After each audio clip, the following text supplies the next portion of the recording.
Okay. It'll be fun.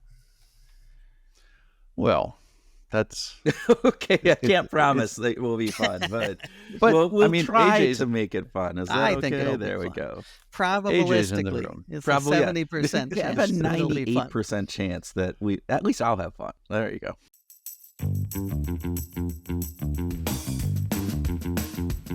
AJ Jacobs, welcome to Groove Jams. Delighted to be here as always. We are delighted to have you weigh in on a question that we think you know quite a bit about. And that question is, if you could slightly modify or change anything in the Constitution or the Bill of Rights, or let's say actually any of the amendments, what would you change and why?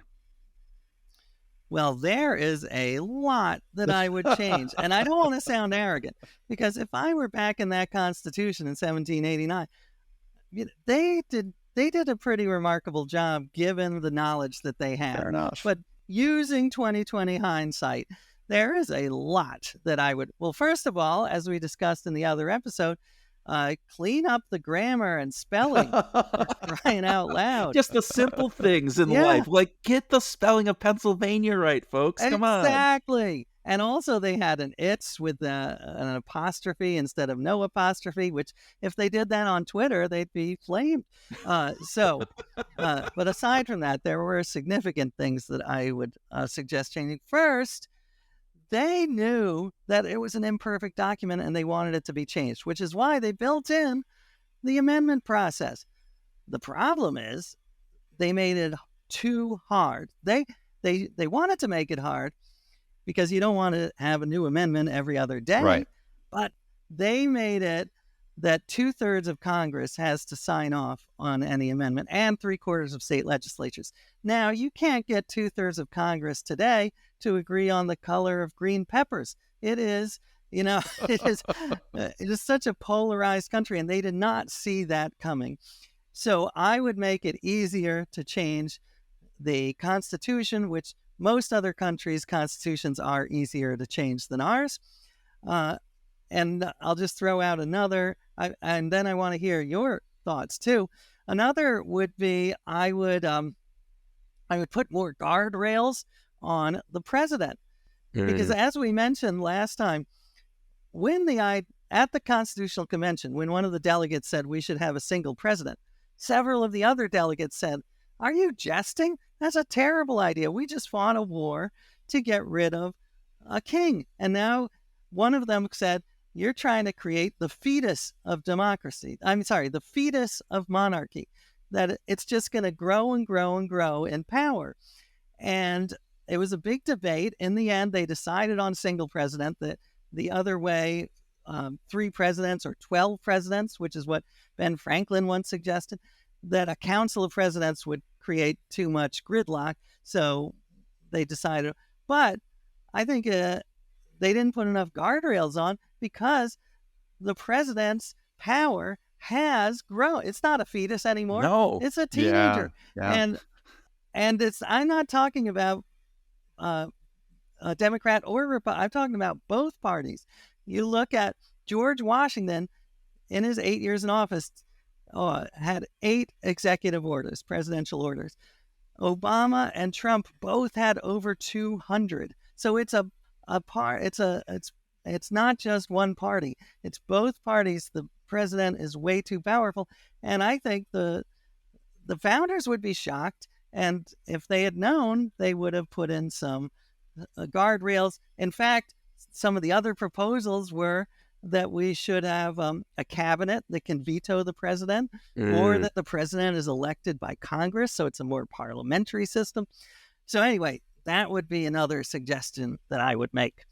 It's interesting that you said the presidency has grown to a teenager, because that I think is actually true, where teenagers are impulsive and they're always right and they know everything. And that is the power of the presidency right now, where it feels that way, as you said. It doesn't matter which party you belong to, but that power that resides in that presidency is just not, I think, the best for the nation overall. No, I think there's too much rested in that. That would be, I would go along with that change. I would What agree. would you two? Well, sorry, I Tim. want to go back to your comment about amending the Constitution, and if 2/3 is too much, and I'm going to guess that 51% is too small. Do you have a thought about where that needs to be? Because I think that's kind of the tricky part. That's the pointy end of the spear and the slippery end of the whatever it is. I'm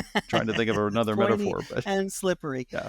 That's a great question. And my answer would be, let's look. There are 200 governments out there. Let's look at what's working and what's Oh, not. yeah. And I think that was one of the challenges of the Founding Fathers. They had very little data. They had some writings from ancient Greece, and that was about it. Now we have all of these different models of democracy and, unfortunately, authoritarianism. So I think it's an underutilized data set that when we make decisions, a lot of times, and this is in the Supreme Court, Stephen Breyer was a justice who became very interested in other countries' Supreme Courts and how they did. And some of the other justices said, that's not American. We have the best system. Stop looking around to other countries. But I agree with Stephen Breyer that let's look at alternatives and see what's working and what isn't, and implement what's working. Yeah, it's So that's interesting. my way of evading the question. There you go. That was very nice. Actually, that's very. You asked about our thing, and actually, the Supreme Court was one of them. I was like, going, I got a number that I could think of as well. One is term limits for Supreme Court, as opposed to, like, particularly now that we are living longer, and that this idea that, all right, you put somebody in their 40s, they're going to be on that bench potentially for 40, 50 years of ruling, and this idea that, hey, the death of a Supreme Court justice isn't in a normalized standard faction. So you by just sheer luck, you could get 3 or 4 dying in one president's term, and then another president not having any, and so therefore you have it's not necessarily democratic in the way that happens. And so this idea of potentially putting long-term limits, 18 years, and then you rotate, every 2 years, another one comes up and gets off of that, and you could figure out different ways of doing that, would be something that I have, I've heard, and is something that I'm kind of going, that I could maybe align around that. My other one is probably a little more controversial for many people. Maybe it's not more controversial, I don't know, but it revolves around the Second Amendment and just clarifying the Second Amendment, because and again, you talked about this. These are human people that wrote this in different pieces, and I think you talked about the, clearing up the typos. Well, make clear exactly what some of these things are. Like, all right, so I will read this here. A well-regulated militia being necessary to the security of a free state, the right of the people to keep and bear arms shall not be infringed.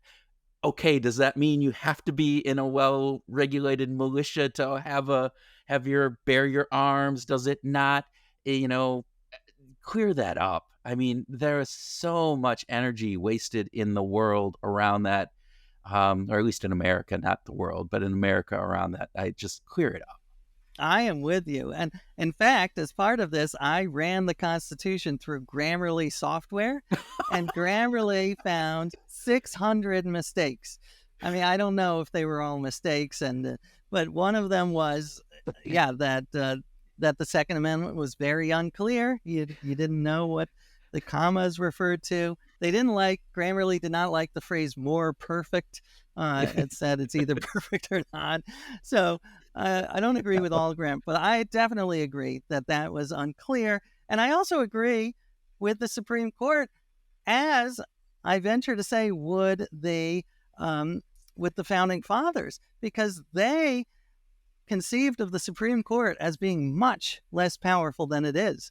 It was really the least powerful of the branches. Congress was the most powerful, then the president, then Supreme Court. And they believed that, well, most of them, they were not a monolith. That different founders had different, but most of them believed the Constitution should be interpreted by all 3 branches. by the president should weigh in, Congress should weigh in, Supreme Court should weigh in. Now, that turned out to be a little messy, which is why over the centuries, the Supreme Court that's part of the reason why it's taken over as the ultimate arbiter. But I think that that's a dangerous position because now, like you say, we have 9 unelected people on for decades, and they have so much power over how we live our lives that doesn't feel democratic to me. It's interesting to me that we have not always had this legislating from the bench kind of thing. There have been many Supreme Courts in the history of the United States that have not taken the more proactive approach that we see now, which, by the way, wasn't the first time. I think you pointed out in your own research, AJ, that there was a very active legislate from the bench kind of approach in the 80s as well, under more democratic whatever. Yeah. The war in court in the 60s, 70s, 80s was very activist. And at the time, liberals were delighted because it was promoting their agendas, basically. Right. Yeah. And these were landmark decisions like Roe v. Wade or striking down bans on intermarriage between the races, victims' rights like Miranda.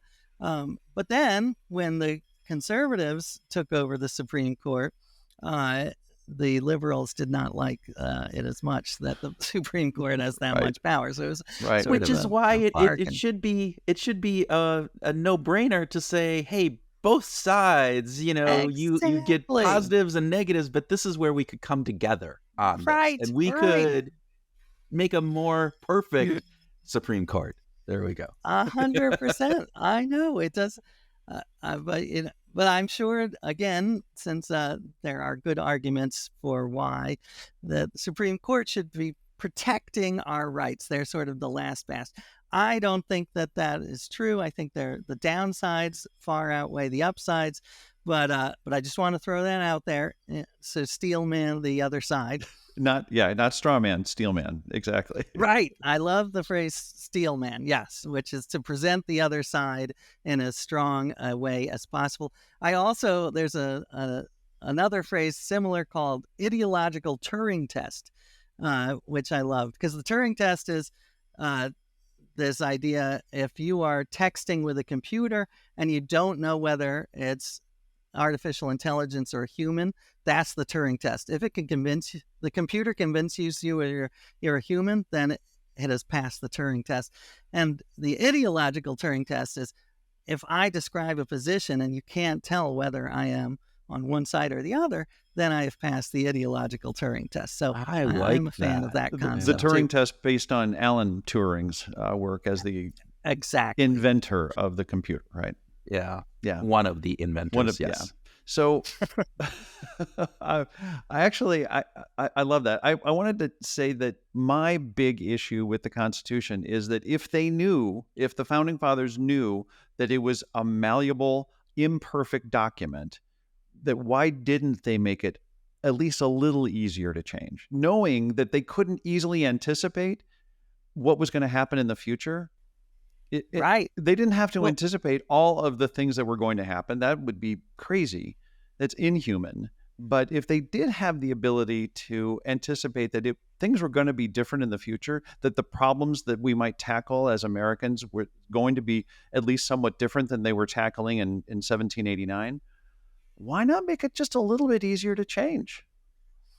I think that if we went back and told them that we are living under this rigid two-party system, they might rethink the way the amendments are done, because some of them knew there would be parties or factions, as they were called, and James Madison actually thought this was a good thing, that we were such a big country, we would have multiple factions, and these factions would have temporary alliances. It would be almost like a more European model where you would have 6 or 7 different parties and they're always aligning with each other in different ways. What they didn't see coming was that we would settle into this very rigid two-party system, which makes getting to 2/3 of the Congress practically impossible. So if they had known about that, then I think they would have reconsidered and made it easier to amend. So, Tim, I'm going to throw that question back at you because that you threw out earlier to AJ about how would you make it more malleable? What would be the way that could happen? Well, I'm going to not answer by answering in AJ's answer that didn't answer it the first time, because I like the idea of let's look at the evidence. Let's make a scientifically evidence-based decision about what might work and let's experiment. We don't know exactly what's going to work. So let's try our very best to get it right based on the evidence that's out there. So I don't have a specific number in mind, but it's going to be between 51 and 66%. That's for sure. Or it could be a whole different process in and of itself. It could be. Maybe it's not congressional or state legislatures. Maybe it is some other methodology in order to make those changes to this. And again, to your point, I think one of the things, and AJ, you live this, it's like, let's experiment. Let's test this. Let's look at other ways of doing things from other areas in the world. One of the things that, and this is well beyond the Constitution piece now, but it is this exceptionalism that we often feel that we have gotten everything right and we are exceptional and we don't need to look at other countries or other people in this world because we're America, right? And we got this right.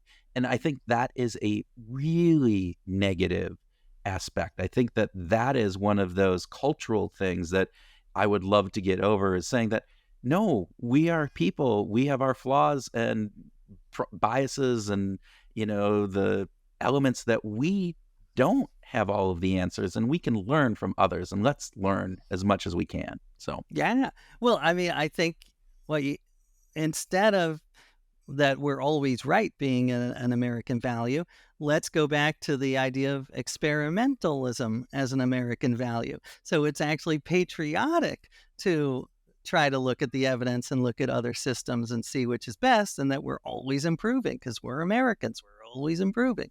To make it more perfect. Union. Yes. Right. It's not that perfect. We're trying to be more perfect. The pursuit of happiness, right? Yes. There you go. Exactly. We'll never get to complete happiness.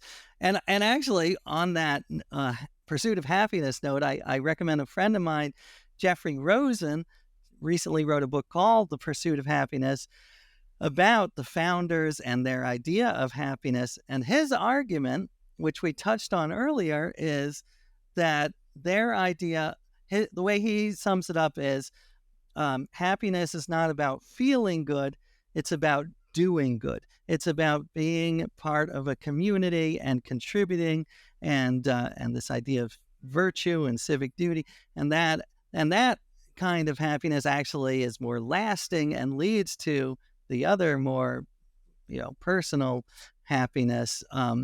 Because I do think we are built, we are happier when we're helping others.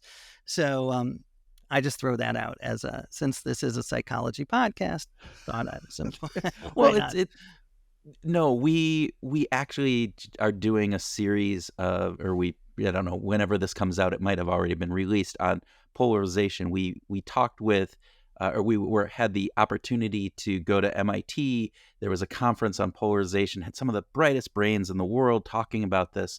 And what you just talked about, this idea of the community side of things, I think they would agree actually helps in bringing down that polarization aspect of this idea that we can reduce the divide that the world has come in by working together for common pursuits around happiness, that this idea of collaboration and cooperation should outweigh the competition and divisiveness. Great. And can I boast for a moment, which maybe is not but this was one of the most exciting parts of my career. It happened about 4 or 6 months ago. One of my books was about, the global family, and how using tools like the internet and DNA testing, we can show how everyone on earth is related and how I'm like, 17th cousins with Barack Obama. So I gave a TED talk about this, and a couple of scientists from Oxford who are part of the I forget, it's something like Global Cohesion Group, where they're trying to figure out how to reduce polarization. They did an experiment using my TED talk where they took 500 people and showed half of them some other video and half my TED talk about how we're all one big family. And then they had them do some tasks like allotting money to strangers. And their finding was that after people watched the TED talk on how we're all related, they had a greater sense of unity with humanity. So this was like, wait a second, I am actually saving the world? That is, Yeah, I was like, this AJ, is crazy. you But are.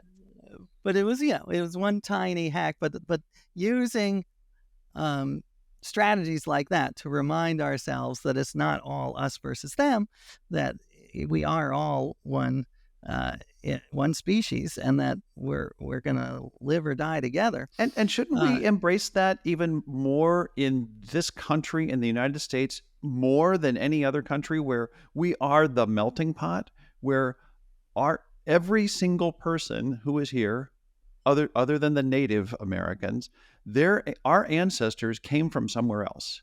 We are Right. connected in some way to some other country, to some other culture, at some level.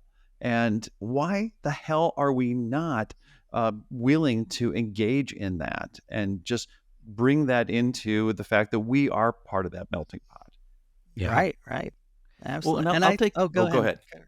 No, you.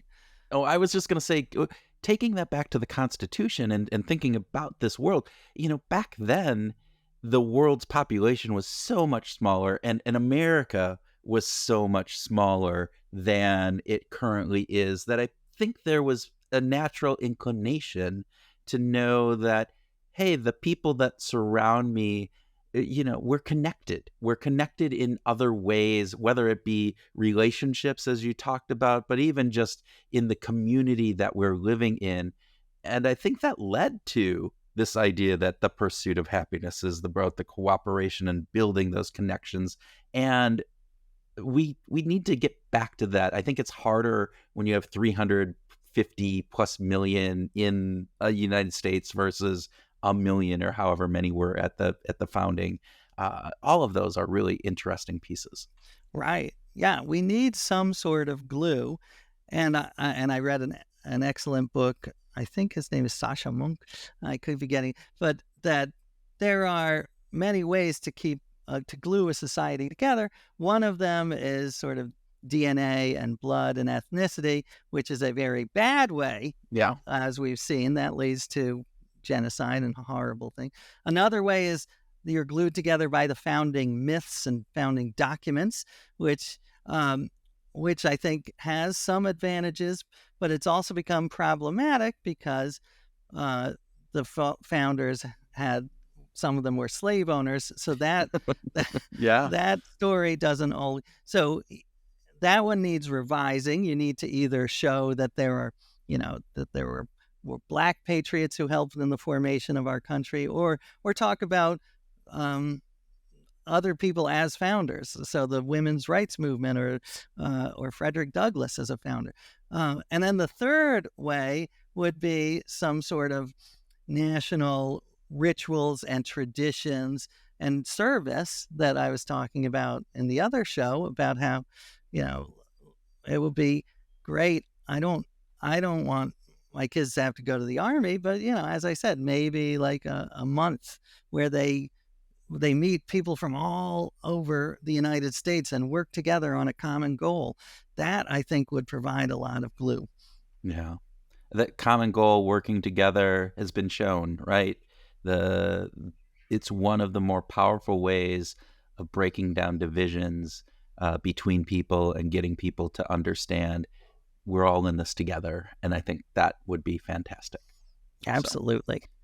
So, all right. Well, I don't know much what we can talk about anymore. I think we've covered this. No more subjects on Earth. Yeah. Oh my gosh, we could do 100 different topics with you, AJ, and we would never run out of fun ideas and conversations. So just with that, thank you. Really, really thank you for being a guest and for sharing your thoughts and for asking us really good questions too. So My pleasure. It was, as expected, a joy.